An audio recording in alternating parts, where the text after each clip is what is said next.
Дархуул аймгийн нэг цонхны үйлчилгээг шинэчлэн төрийн үйлчилгээний нэгдсэн төвийг байгуулж 5 дугаар сарын 29-ны өдрөөс үйл ажиллагаагаа явуулж эхлэх байна. Тус төвийн төрийн байгууллагуудаас иргэн хуулийн этгээдэд зөвлөж байгаа төрийн үйлчилгээг төвлөрүүлэн шат амжилгыг бууруулж үйлчилгээний хүртээмж шуурхай байдлыг хангах зорилготой юм.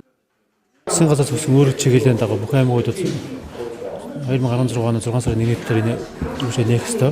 Ингээд манайх бол 5 сарын 29-ний нээж үйл ажиллагаанд оролцсон байгаа. Төсвийн хүндрэлтэй үед эдийн засгийн боломжийн таар үед яаж зөв зохион байгуулах вэ гэдэг чиглэлээр хэрэглэх газар удаадараа харилцан зөвлөлдөж за мөн энэ үйлчлэл хамгаалах ёстой байгууллагуудыг бүх хүмүүсийг ажлын хэсгээр байгуулсан нэлээд өргөн бүрдүүнд ажлын хэсэг байгуулсан. Ингээд энэ ажлын хэсэг маань Улаанбаатар хотод шүтрийн үйлчлэгийн нэгдсэн төвөөр ажиллаж танилцаад за манай Дархангуул аймаг орнот тугаансаар таарсан үйлчлэгийг үзүүлэн зүйтэй байна. За нийлс хот бол өөрөө нэг ачаал ихтэй, хүндрэл ихтэй, эрүүл үйлчлэх чиглэлтэй төлөвлөсөн том суурин газар. Манай аймаг орнотгой бол харьцангуй замын төгжрийг хамгаал гаалцал гэж алга учраас зарим үйлчлэл шаардлагагүй маа гэж. Чи нийлс үзүүлдэг зарим үйлчлэг бол энд төрөлхий төлөвлөлт нь харин аймгийн орнотын иргэдэд харин илүү хүндрэлтэй болох юм байна. Гэж нэлээд улс өөртөө бас судалгаа авч нэлээд тооцоо судалгаа хийж бас ажилсны үндсэн дээр эхний ээлжинд манай аймагт 6 байгууллага 85 төр үйлчлэг иргэд зөвхөн үзүүлье гэдэг ингээд шийдвэрлээд ингээд энэ үйлчлэгийг үзүүлээд эхэлсэн байгаа.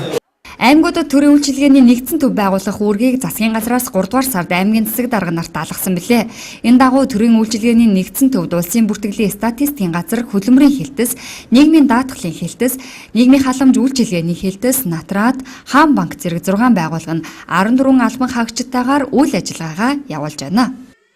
Дэдэрэн биелэл авалгаа болж байна. Ер нь л гавьд төв шүү. Өнөөдөр бол хүн багтаа гайгүй багшгүй шүү. Яг одоогоор ингээ харах юм бол хурдан шуурхай үйлчилж байна. Төрийн үйлчлэг айгүй сайн явж байгаа шүү дээ. Тэгээд ер нь бол урдныхын том иргэдтэй айгүй сайн үйлчлэлтэй болцсон бас. Тийм. Тэгээд өнөөдөр бас нэг зээлийн гэрээ бүртгүүлэх гээл явж байна.